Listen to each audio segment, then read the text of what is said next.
Hi guys, thanks for tuning in to another video on ForgottenWeapons.com. I'm Ian.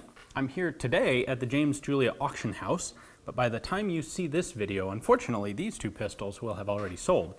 I was up here doing some video and there were just more cool guns than I had time to publish before this auction, but I didn't want to bypass these. I wanted to make sure we got these two on film. These are a pair of very cool Swiss prototype service pistols. Over here we have a W+F Bern model 1943. And here we have a SIG P44/8. Now I want to take a look at both of these because, well, they're cool prototype service pistols, and because it's kind of interesting how they differ in their approaches to what a service pistol needs to be. So I'm going to jump straight to bringing the camera back here, take a closer look at these and take them apart and see exactly how they work. So looking at these two side by side, I think you can see the W+F Bern 43 is quite a bit larger. It's chunky, it's bulky, it's beefy, as you know, if you had to pick some adjectives to describe it, where the P44-8 is a much more svelte handgun. It's thinner, it's narrower. The most obvious initial reason and difference is the fact that the 44 has a single stack magazine, where the 43 has a big old double stack magazine. So even in addition to that, you can see that the grip at the back of the 44 here is nice and big to give a very full fit inside the hand, where the P44 actually kind of starts to curve back down again at the base of the grip. Makes for a very compact, great for a single hand hold or for people with smaller hands. Now, let's start with the 43. This was ultimately a dead end for Swiss development. The pistol that they ended up adopting was a derivation of the other gun, the 44.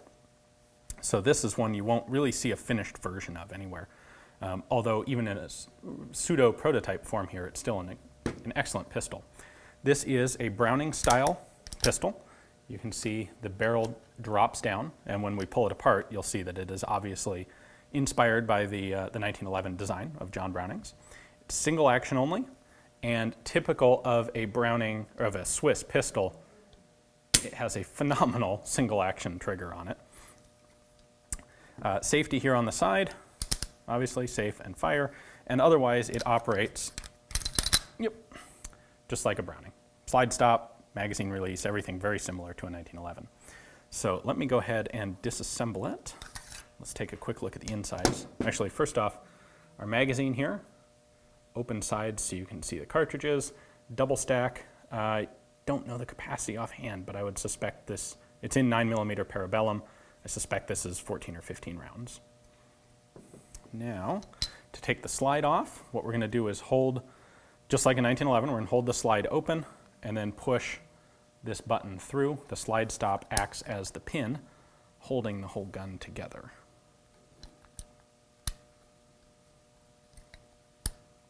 There it goes. Now,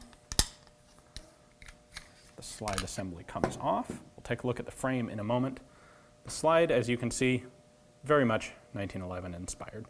So this right here is the pin for the, or the hole for the takedown pin, and then this cams, well, we'll get to the frame in a moment. And then this takes the place of our link to pull the barrel down. So I can pull out the recoil spring. And then the barrel comes out. There we go. Obviously, we got our locking lugs on top. It's a Browning pistol. Now there's not a whole lot to see in the slide itself, but there are some very interesting features in the frame. So let me put this back together. There we go. Now, what makes this pistol unusual and interesting is the fire control group. On a Browning, typically you would have a sort of stirrup style trigger bar inside here that would transmit force from the trigger back to the firing mechanism. In this, you do not have any such thing. Instead, we have one little mechanism here, and I don't know if you can see in there very well. We have this little spring-loaded bit, which is a magazine safety. So you can't fire without a magazine. And then once that's in, when you pull the trigger, this pushes up. And that's all that happens. Now there's a transfer bar. There's that. There's a transfer bar in the slide. Let that come into focus right here.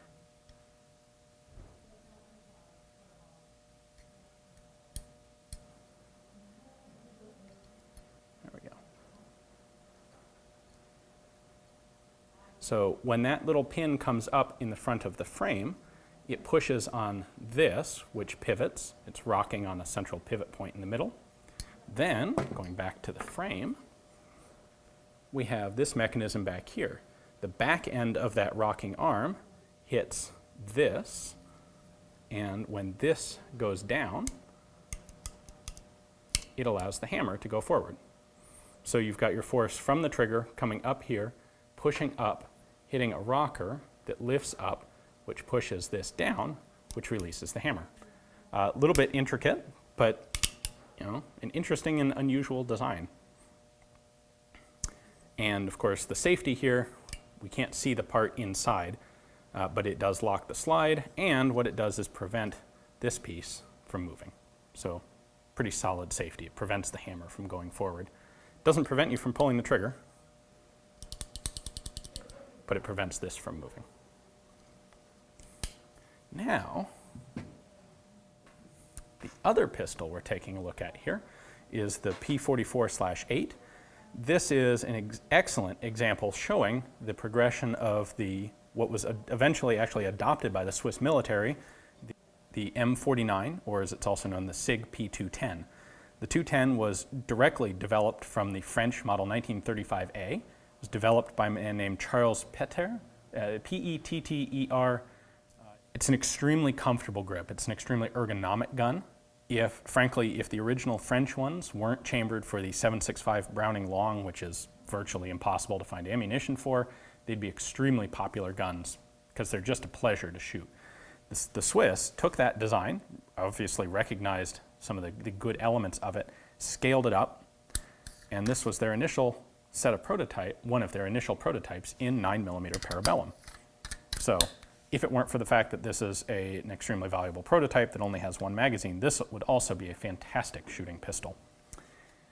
In addition to the general shape, just the ergonomics, it also has totally full-length guide rails on the slide, and both these prototypes and the production SIG 210s were manufactured to an extremely high standard of quality.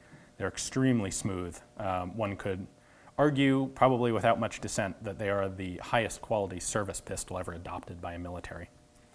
Now this is also a Browning style system. You can see the barrel drops there when the slide comes back.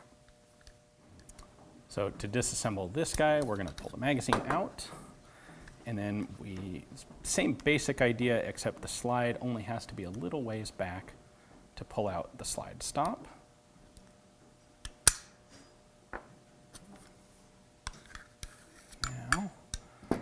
Slide comes off, see our rails.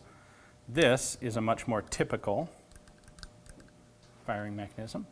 You see the trigger pivots, and it actually has an activator that comes right back here to act on the slide. Under here, we have a totally captive recoil spring, definitely a good idea, and we have our Browning style barrel. Interesting, on this prototype, the locking lugs are machined as complete rings around the barrel. That's a little bit simpler to manufacture. You can do that on a lathe without having to do another operation to cut the bottom off the lugs. So, and our little pivoting link. Again, this is a Browning style pistol. Just an extremely well made one. It's the inside, the recesses for the barrel locking lugs. Now one element that it's an interesting intermediate element. The French pistols had a safety very much like this. It rotates around, and what it does is actually physically block the hammer from hitting the firing pin. So when it's back, this piece is flat and is out of the way, but when I bring it forward into the safe position, that piece sticks up and it prevents the hammer from actually striking the firing pin. It's a very simple safety, but it's also a very slow safety to use.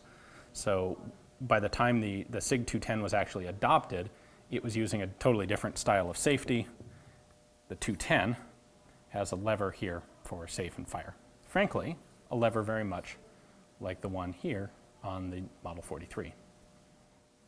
So one other really cool feature of this P44/8 is that, kind of like the Tokarev pistol, it actually has a fully modular fire control group that just lifts out of the back of the frame.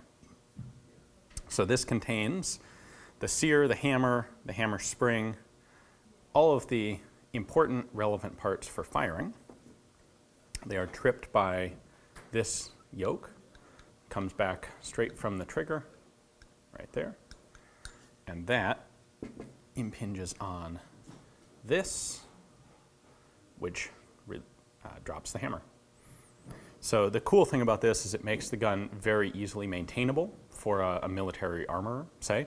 If you have any particular problem with the fire control group in the pistol, rather than trying to deal with it and having the pistol out of service, all you have to do is take a spare fire control group, drop it in, and presto, you have the gun back up in service.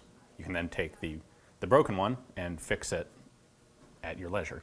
Another feature I want to point out here is this little bar on the top of the slide. That actually acts as a loaded chamber indicator. The way it works, if we look in here, let's get the light just right. At the very top of the chamber is what kind of at first glance looks like an extractor, but it's not. It's just a little dimple. When that gets pushed in, it pivots this bar up, like that. And of course, having a cartridge on the breech face will push that in. So that gives you both a visual and a tactile indication that the pistol is loaded. Thanks for watching, guys. I hope you enjoyed the video. It's not every day you get to take a look at some cool prototype developmental pistols. So there's always a Julia auction coming up. Make sure to check your calendar because they always have some really cool stuff. Thanks for watching.